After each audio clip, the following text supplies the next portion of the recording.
न्याय और दयालुता के लिए प्रसिद्ध था। लेकिन एक दिन राजा का निधन हो गया तो उनकी बेटी राजकुमारी कंचन को ही वहां की महारानी बना दिया गया। राजकुमारी कंचन सुंदरता, बुद्धिमता और साहस में अद्वितीय थी और उसका नाम राज्य भर में फैल चुका था। कंचन का मन शादी के लिए बिल्कुल तैयार नहीं था, क्योंकि वह चाहती थी कि उसके जीवन साथी में वह सभी गुण हों जो एक राजा में होने चाहिए।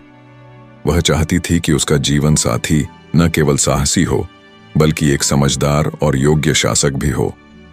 अंत में राजकुमारी ने निर्णय लिया कि वह ऐसे राजकुमार से शादी करेगी जो उसके प्रश्न का उत्तर दे सके। कंचन ने एक शर्त रखी, जो भी राजकुमार मुझसे शादी करेगा उसे एक प्रश्न का उत्तर देना होगा। अगर वह सही उत्तर दे पाया तो वह मेरी पति बनेगा, लेकिन यदि वह उत्तर न दे सका या गलत उत्तर दिया तो उसे सजा दी जाएगी। राजकुमारी कंचन ने इसके बाद राज्य में घोषणा कर दी कि हर योग्य राजकुमार को महल में आकर उसकी शर्तों के अनुसार परीक्षा में भाग लेना होगा। उसने एक अत्यंत रहस्यमय और पेचीदा सवाल तैयार किया था, जो किसी भी सामान्य राजकुमार के लिए हल करना असंभव था। सवाल था, मैं एक ऐसी चीज हूं जो आपको हमेशा तुम्हारे पास रखने की आवश्यकता होती है, लेकिन जैसे ही आप मुझे पकड़ते हो मैं गायब हो जाती हूं। मैं हमेशा आपके पास रहती हूं, लेकिन जब आप मुझ पर ध्यान केंद्रित करते हो तो मैं अचानक से खो जाती हूं। बताओ, मैं क्या हूं? यह प्रश्न एक सस्पेंस और थ्रिल से भरा हुआ था, क्योंकि इसका उत्तर न केवल तर्क की कसौटी पर था, बल्कि राजकुमार की सूझबूझ और धैर्य की परीक्षा भी थी। कंचन ने तय किया कि इस सवाल का सही उत्तर देने वाला ही उसका जीवन साथी बनेगा। उसने ऐलान किया कि हर योग्य राजकुमार को महल में बुलाया जाएगा और उन्हें यह सवाल पूछा जाएगा। जो भी सही उत्तर देगा वही उसका दूल्हा बनेगा। अब राज्य भर में यह खबर फैल गई और हर तरफ यही सवाल गूंजने लगा कि यह रहस्यमय चीज क्या हो सकती है। राजकुमारी कंचन का निर्णय था कि वह किसी भी हाल में एक समझदार और योग्य शासक के साथ विवाह करेगी और उसका यह सवाल उस योग्य शासक की पहचान करेगा। कंचन का यह कठिन सवाल, जिस पर हर राजकुमार को हल करने में कठिनाई होती, राज्य में गहरे सस्पेंस और रोमांच का कारण बन चुका था। अब देखते हैं कि आगे क्या होगा। कौन राजकुमार इस चुनौती का सामना कर पाएगा और कंचन की शर्तों का सही उत्तर देगा। पड़ोसी राज्य में एक शक्तिशाली और समृद्ध राजा थे, जिनका नाम राजा रणवीर था। राजा रणवीर के 3 बेटे थे, जो बहुत ही बहादुर और साहसी थे। वे हमेशा अपनी बहादुरी और वीरता के लिए प्रसिद्ध थे। उनमें से सबसे बड़ा बेटा राजकुमार अर्जुन एक दिन यह सोचने लगा कि कंचन, जो राज्य में अपनी सुंदरता और बुद्धिमता के लिए प्रसिद्ध थी, वही उसकी जीवन संगिनी बन सकती है। राजकुमार अर्जुन ने अपनी इच्छा प्रकट की और तय किया कि वह किसी भी हालत में राजकुमारी कंचन से शादी करेगा। उसे पता था कि कंचन ने शादी के लिए एक कठिन परीक्षा रखी है, जिसमें एक सवाल पूछा जाएगा और अगर वह उत्तर न दे पाया तो उसे कड़ी सजा दी जाएगी। अर्जुन को अपनी बुद्धिमता पर पूरा विश्वास था। उसने सोचा कि यह सवाल तो कोई भी हल कर सकता है। वह न केवल अपनी शौर्य पर गर्व करता था, बल्कि अपनी चतुराई पर भी भरोसा करता था। इसलिए वह निश्चिंत होकर कंचन से मिलने के लिए राजमहल के लिए रवाना हो गया। जब अर्जुन महल पहुंचा तो कंचन ने अपने दरबार को सजाया और एक भव्य सभा का आयोजन किया। दरबार में बहुत सारे प्रमुख दरबारी और राजकुमार उपस्थित थे। कंचन ने अर्जुन को अपना सवाल पूछा, मैं एक ऐसी चीज हूं जो आपको हमेशा तुम्हारे पास रखने की आवश्यकता होती है, लेकिन जैसे ही आप मुझे पकड़ते हो मैं गायब हो जाती हूं। मैं हमेशा आपके पास रहती हूं, लेकिन जब आप मुझ पर ध्यान केंद्रित करते हो तो मैं अचानक से खो जाती हूं। बताओ, मैं क्या हूं?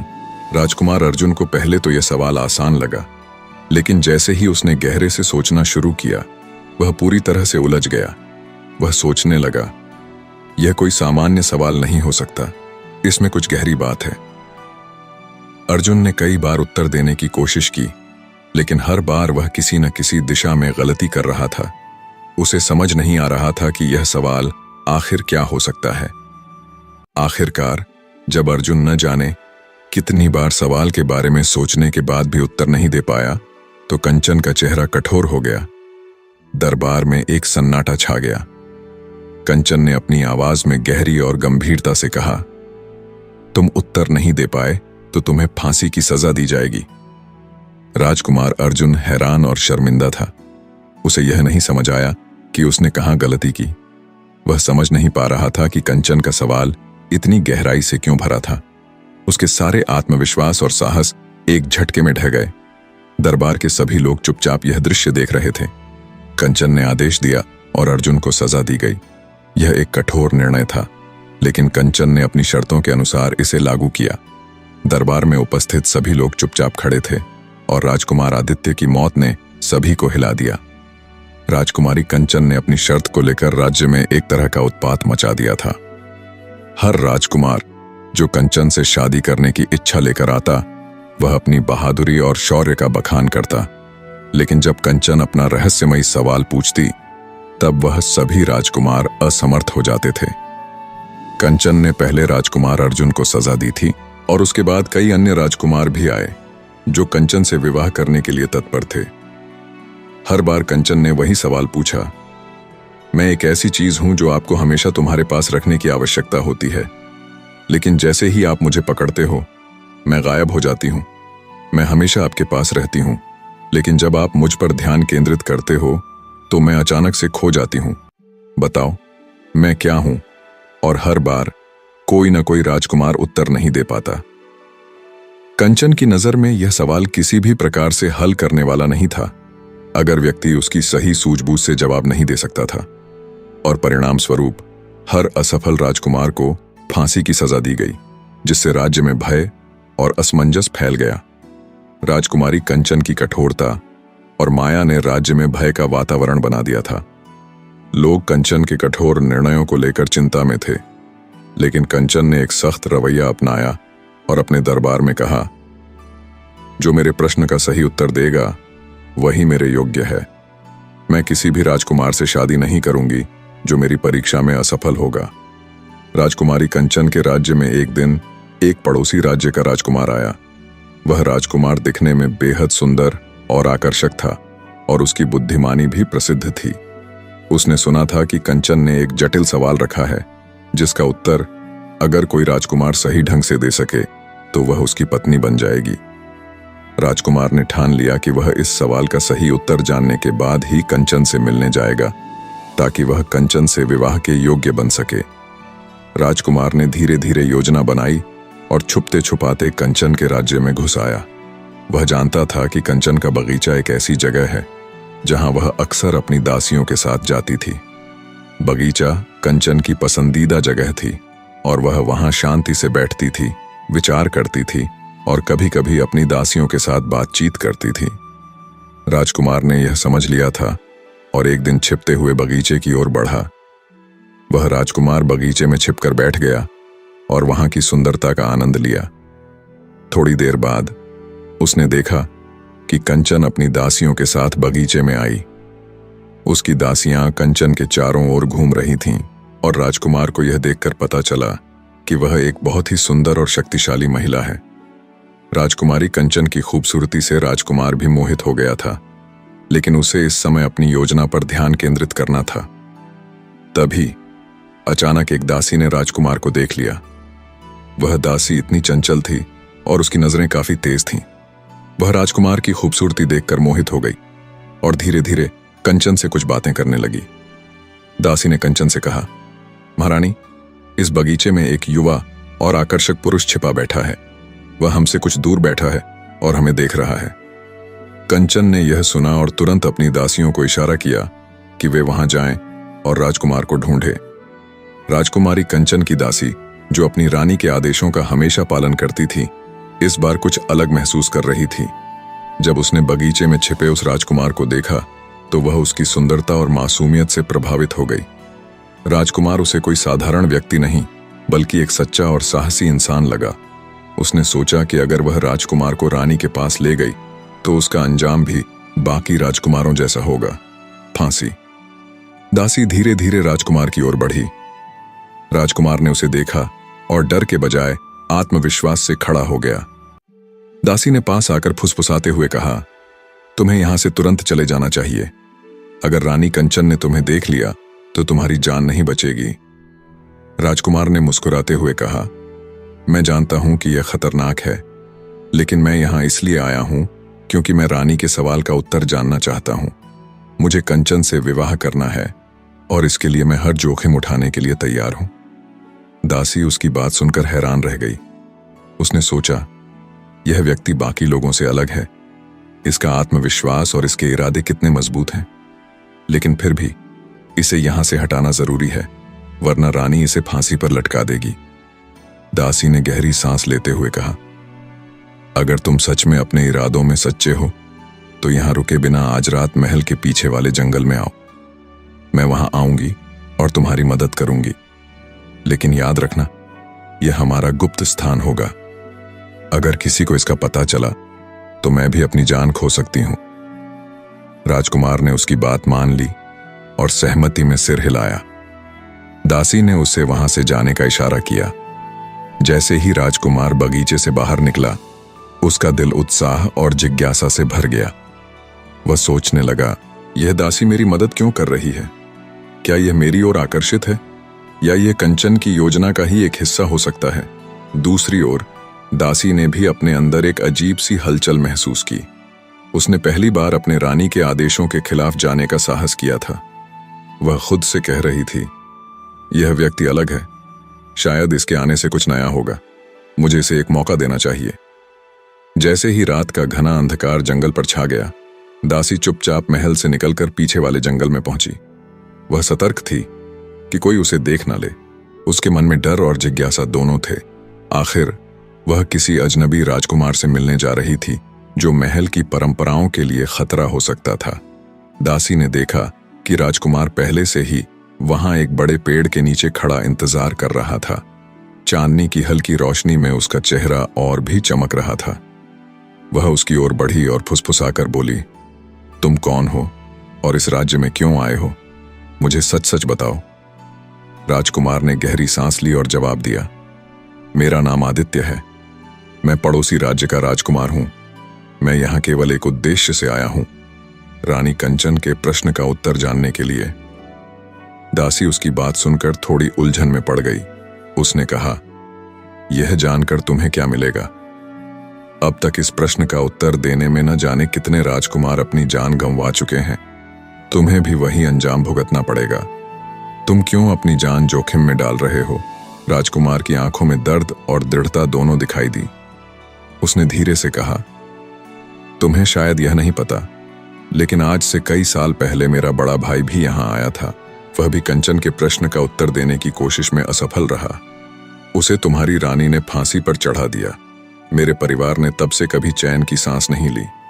मैं यहां बदला लेने नहीं आया हूं, बल्कि यह जानने आया हूं कि आखिर वह प्रश्न है क्या जिसने मेरे भाई की जान ले ली। मैं इस पहेली को हल करना चाहता हूं ताकि और किसी को इस क्रूर परंपरा का शिकार न होना पड़े। दासी उसकी बात सुनकर चुप हो गई। उसे राजकुमार की सच्चाई पर यकीन हो रहा था। उसने सोचा, यह राजकुमार बाकी लोगों जैसा नहीं है। इसके इरादे नेक हैं, लेकिन मैं इसे कंचन के सामने कैसे बचाऊंगी? अगर यह असफल हुआ तो इसे भी मौत का सामना करना पड़ेगा। कुछ देर की खामोशी के बाद दासी ने कहा, मैं तुम्हारी मदद करूंगी, लेकिन यह बहुत खतरनाक है। रानी कंचन को इस बारे में कुछ भी पता नहीं चलना चाहिए। अगर तुम सच में उत्तर जानना चाहते हो तो तुम्हें बहुत सावधानी से आगे बढ़ना होगा। मैं तुम्हें उस प्रश्न के बारे में जितना पता है उतना बताऊंगी, लेकिन वादा करो कि तुम मुझसे कुछ छिपाओगे नहीं, और इस प्रश्न का उत्तर जानने के बाद तुम मुझसे शादी करोगे। राजकुमार आदित्य ने दासी से वादा किया, मैं इस प्रश्न का उत्तर जानकर रानी कंचन का घमंड तोड़ने के बाद अवश्य तुमसे शादी करूंगा। यह मेरा प्रण है। दासी उसकी बातों से आश्वस्त हुई और कहा, अगर तुम इस प्रश्न का उत्तर जानना चाहते हो तो तुम्हें एक खतरनाक यात्रा पर जाना होगा। घने जंगल के भीतर एक जादूगरनी रहती है जिसे ही इस रहस्य का उत्तर पता है, लेकिन वहां तक पहुंचना आसान नहीं है। राजकुमार ने अपनी तलवार संभाली और दासी को धन्यवाद देकर जंगल की ओर चल पड़ा। उसने दृढ़ निश्चय कर लिया था कि चाहे जो भी बाधा आए वह इस रहस्य को सुलझाएगा। जैसे ही राजकुमार जंगल में प्रवेश करता है, उसने महसूस किया कि यह कोई साधारण जंगल नहीं था। चारों ओर अजीब सी खामोशी और भयावहता थी। पेड़ों के झुरमुट इतने घने थे कि सूर्य की रोशनी भी जमीन तक नहीं पहुंच पा रही थी। कुछ दूर चलने पर उसने देखा कि दो छोटे बच्चे एक पेड़ के नीचे डरे सहमे बैठे हुए हैं। उनकी आंखों में खौफ था और वे रो रहे थे। राजकुमार को उनकी दशा देखकर चिंता हुई। वह उनके पास गया और पूछा, तुम दोनों यहां क्या कर रहे हो? इस खतरनाक जंगल में बच्चों का क्या काम? बच्चों ने डरते हुए इशारा किया। राजकुमार ने पीछे मुड़कर देखा तो उसकी नजर एक विशाल शेर पर पड़ी जो बच्चों की ओर धीरे धीरे बढ़ रहा था। शेर की आंखें लाल थीं और उसकी दहाड़ पूरे जंगल को कंपा रही थी। राजकुमार ने बिना समय गंवाए अपनी तलवार निकाल ली। शेर उस पर झपटा, लेकिन राजकुमार ने अपने अद्भुत कौशल से उसे घायल कर दिया। शेर ने फिर से हमला किया, लेकिन इस बार राजकुमार ने सटीक वार करते हुए शेर को मार गिराया। बच्चे डर के मारे कांप रहे थे, लेकिन जब उन्होंने देखा कि शेर अब मर चुका है तो उन्होंने राजकुमार को गले लगा लिया। उनमें से एक बच्चा बोला, आपने हमारी जान बचाई। आप बहुत बहादुर हैं। हम आपके आभारी हैं, लेकिन यह जंगल बहुत खतरनाक है। आगे बढ़ने से पहले आपको सावधान रहना होगा। राजकुमार ने बच्चों को सुरक्षित स्थान पर जाने का निर्देश दिया और अपना सफर जारी रखा। कई घंटों तक कठिन यात्रा के बाद राजकुमार आखिरकार जादूगरनी की कुटिया तक पहुंच गया। वह कुटिया अजीब और डरावनी थी। चारों ओर काले पेड़ों के बीच एक छोटी सी झोपड़ी खड़ी थी, जिसकी छत पर सूखी बेलें लटक रही थीं। राजकुमार ने कुटिया का दरवाजा खटखटाया।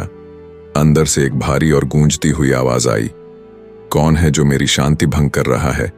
राजकुमार ने आत्मविश्वास से कहा, मैं राजकुमार आदित्य हूं। मैं तुम्हारे पास उस प्रश्न का उत्तर जानने आया हूं जो रानी कंचन के विवाह के लिए पूछे गए प्रश्नों में सबसे कठिन है। दरवाजा धीरे धीरे खुला और वहां एक विचित्र सी जादूगरनी खड़ी थी। उसकी आंखें चमक रही थीं और उसके हाथों में एक पुराना डंडा था। वह राजकुमार को अंदर बुलाती है और कहती है, उत्तर जानना आसान नहीं है। तुम्हें एक कठिन परीक्षा से गुजरना होगा। क्या तुम तैयार हो? राजकुमार ने निडर होकर जवाब दिया, हां, मैं तैयार हूं। जादूगरनी ने राजकुमार को अंदर बुलाया और कहा, उत्तर जानने के लिए तुम्हें 3 कठिन परीक्षाओं से गुजरना होगा। हर परीक्षा में तुम्हारी बुद्धिमानी, साहस और धैर्य की परीक्षा ली जाएगी। अगर तुम इनमें सफल हुए तो मैं तुम्हें उस प्रश्न का उत्तर दूंगी, लेकिन याद रखना, अगर तुम असफल हुए तो तुम्हारी जान मेरी होगी। राजकुमार ने निडर होकर कहा, मैं हर परीक्षा के लिए तैयार हूं। मुझे मेरा लक्ष्य प्राप्त करना है। जादूगरनी ने अपनी छड़ी घुमाई और अचानक राजकुमार एक विशाल काले समुद्र के किनारे खड़ा हो गया। समुद्र में एक जहरीला दानव तैर रहा था और जादूगरनी की आवाज गूंजी, तुम्हें इस दानव को हराना होगा, लेकिन याद रखना, यह दानव तुम्हारे मन की सबसे गहरी कमजोरियों को जानता है। अगर तुम भयभीत हुए तो यह तुम्हें निगल जाएगा। दानव ने राजकुमार पर हमला किया। वह उसे अपनी सबसे बड़ी कमजोरी दिखाने लगा, अपने बड़े भाई की मौत और रानी कंचन का क्रूर व्यवहार। राजकुमार को अपने भीतर के डर से लड़ना पड़ा। उसने अपनी तलवार उठाई और साहसपूर्वक दानव पर वार किया। कई हमलों के बाद उसने दानव को पराजित कर दिया। अब जादूगरनी ने राजकुमार को एक भूल भुलैया में भेज दिया। भूल भुलैया के हर मोड़ पर एक पहेली लिखी थी। जादूगरनी की आवाज फिर गूंजी, हर पहेली का सही उत्तर दो, तभी तुम इस भूल भुलैया से बाहर निकलोगे। अगर एक भी उत्तर गलत हुआ तो तुम हमेशा के लिए यहां फंस जाओगे। पहली पहेली थी, ऐसा क्या है जो दिन को रात और रात को दिन बना देता है? राजकुमार ने सोचा और जवाब दिया, सूरज और चांद। भूल भुलैया का दरवाजा खुला और वह आगे बढ़ा। दूसरी पहेली थी, ऐसा कौन सा जीव है जो सुबह 4 पैर, दोपहर में 2 पैर और रात में 3 पैर से चलता है? राजकुमार ने मुस्कुराते हुए जवाब दिया, मनुष्य। भूल भुलैया का अंतिम दरवाजा भी खुल गया और राजकुमार बाहर निकल आया। अंत में जादूगरनी ने राजकुमार को एक खाली कमरे में भेजा और कहा, यहां धैर्य से बैठो। तुम्हें यहां कुछ भी नहीं मिलेगा, न भोजन न पानी, केवल तुम्हारी सहन शक्ति ही तुम्हें यहां से निकाल सकती है। अगर तुम हार मान गए तो यह तुम्हारा अंत होगा। राजकुमार ने अपने मन को शांत किया और बैठ गया। 3 दिन और 3 रातें उसने बिना किसी शिकायत के वहां बिताई। चौथे दिन जादूगरनी ने दरवाजा खोला और मुस्कुराते हुए कहा, तुमने अपनी तीनों परीक्षाएं पास कर ली हैं। अब मैं तुम्हें उत्तर बताऊंगी। जादूगरनी ने राजकुमार को अपने पास बुलाया और गंभीरता से कहा, तुम्हारी रानी कंचन का प्रश्न है। मैं एक ऐसी चीज हूं जो आपको हमेशा तुम्हारे पास रखने की आवश्यकता होती है, लेकिन जैसे ही आप मुझे पकड़ते हो मैं गायब हो जाती हूं। मैं हमेशा आपके पास रहती हूं, लेकिन जब आप मुझ पर ध्यान केंद्रित करते हो तो मैं अचानक से खो जाती हूं। बताओ मैं क्या हूं? राजकुमार इस पहेली को सुनकर कुछ पल के लिए सोच में पड़ गया। यह सवाल साधारण नहीं था। उसने जादूगरनी से निवेदन किया, हे देवी, मुझे इस प्रश्न का उत्तर बताएं। मैं इसे जानकर न केवल अपने राज्य की रक्षा कर सकूंगा, बल्कि कंचन का घमंड भी तोड़ सकूंगा। जादूगरनी मुस्कुराई और बोली, इस प्रश्न का उत्तर है परछाई। यह वह चीज है जो तुम्हारे साथ हमेशा रहती है, लेकिन जैसे ही तुम उसे पकड़ने की कोशिश करते हो वह गायब हो जाती है। ध्यान केंद्रित करने पर भी इसे छुआ नहीं जा सकता। यही उत्तर तुम्हारी जीत का आधार बनेगा। राजकुमार ने जादूगरनी के सामने अपना सिर झुकाया और धन्यवाद दिया। जादूगरनी ने आशीर्वाद देते हुए कहा, युवराज, तुम्हारी बुद्धिमानी और साहस ने मुझे प्रभावित किया है। यह उत्तर तुम्हें कंचन की चुनौती में विजयी बनाएगा। लेकिन याद रखना, रानी कंचन चालाक और घमंडी है। वह आसानी से हार नहीं मानेगी। तुम्हें उसकी हर योजना के लिए तैयार रहना होगा। जादूगरनी की बातें सुनने के बाद राजकुमार ने अपनी यात्रा जारी रखी। उसके मन में विश्वास और साहस था कि अब वह कंचन की चुनौती का सामना कर सकता है। वह रास्ते भर जादूगरनी के दिए गए उत्तर को मन ही मन दोहराता रहा ताकि वह इसे कभी न भूल सके। रास्ते में उसे याद आया कि कंचन ने अब तक कई राजकुमारों को फांसी पर चढ़ा दिया था। यह सोचकर उसके मन में कंचन के प्रति गुस्सा और अपने भाई की मौत का बदला लेने की तीव्र इच्छा जाग गई। प्रश्न का उत्तर जानने के बाद राजकुमार सीधे रानी कंचन के महल की ओर चल पड़ा। वह निश्चिंत था कि अब वह रानी के सामने अपनी योग्यता साबित करेगा और अपने भाई की मृत्यु का बदला भी लेगा। महल पहुंचते ही उसने रानी कंचन के दरबार में प्रवेश किया। दरबार भरा हुआ था। रानी अपने सिंहासन पर विराजमान थी और उसकी सुंदरता सभी को मंत्रमुग्ध कर रही थी। राजकुमार ने दृढ़ता से कहा, रानी कंचन, मैं आपके प्रश्न का उत्तर देने आया हूं और आपसे विवाह करना चाहता हूं। रानी कंचन ने हल्की मुस्कान के साथ कहा, बहुत सारे राजकुमारों ने मुझसे यही कहा और अपनी जान गंवा दी। अब तुम्हारी बारी है। अगर उत्तर गलत हुआ तो तुम्हें भी अपने प्राणों से हाथ धोना पड़ेगा। राजकुमार ने आत्मविश्वास से उत्तर दिया, आपका प्रश्न था, मैं एक ऐसी चीज हूं जो हमेशा साथ रहती है, लेकिन जैसे ही उसे पकड़ने की कोशिश की जाए वह गायब हो जाती है। इसका उत्तर है परछाई। राजकुमार का उत्तर सुनकर दरबार में सन्नाटा छा गया। रानी कंचन को पहली बार हार का सामना करना पड़ा था। उसने अपनी हार स्वीकार करते हुए कहा, तुमने मेरे प्रश्न का सही उत्तर दिया है। मैं तुमसे विवाह करने के लिए तैयार हूं। रानी कंचन और राजकुमार का विवाह बड़े धूमधाम से हुआ। पूरे राज्य में उत्सव मनाया गया। रानी कंचन के अहंकार को राजकुमार ने अपने चतुराई से मात दी थी, लेकिन राजकुमार के मन में अपने भाई की मृत्यु का बदला लेने की ज्वाला अब भी जल रही थी। शादी के कुछ दिनों बाद राजकुमार ने योजना बनाई। एक रात जब रानी कंचन अपनी कक्ष में थी तो उसने उसके पेय में विष मिला दिया। रानी ने जैसे ही पेय पिया वह तड़पने लगी। उसने राजकुमार से पूछा, तुमने ऐसा क्यों किया? राजकुमार ने ठंडे स्वर में कहा, यह मेरे भाई की मृत्यु का बदला है। तुमने उसे अन्यायपूर्वक फांसी दी थी। यह तुम्हारे अहंकार का अंत है। कुछ ही पल में रानी कंचन ने दम तोड़ दिया। रानी की मृत्यु के बाद राजकुमार ने अपनी योजना का दूसरा हिस्सा पूरा किया। उसने उस दासी से विवाह किया जिसने जंगल में उसकी मदद की थी। वह दासी अब महारानी बन गई और राजकुमार ने राज्य की बागडोर संभाल ली। राजकुमार और नई रानी ने राज्य में नई व्यवस्था लागू की। उन्होंने अत्याचार और अन्याय को खत्म कर दिया। जनता अब राजा और रानी से प्रसन्न थी। राज्य में सुख शांति लौट आई। राजकुमार ने अपने साहस और चतुराई से न केवल अपने भाई का बदला लिया, बल्कि राज्य को एक न्यायप्रिय शासन भी दिया। दासी, जो अब रानी थी, ने भी अपने प्रेम और बुद्धिमत्ता से राज्य को एक नई दिशा दी। इस तरह यह कहानी राजकुमार की विजय, रानी कंचन के अहंकार के पतन और एक नए युग की शुरुआत के साथ समाप्त हुई।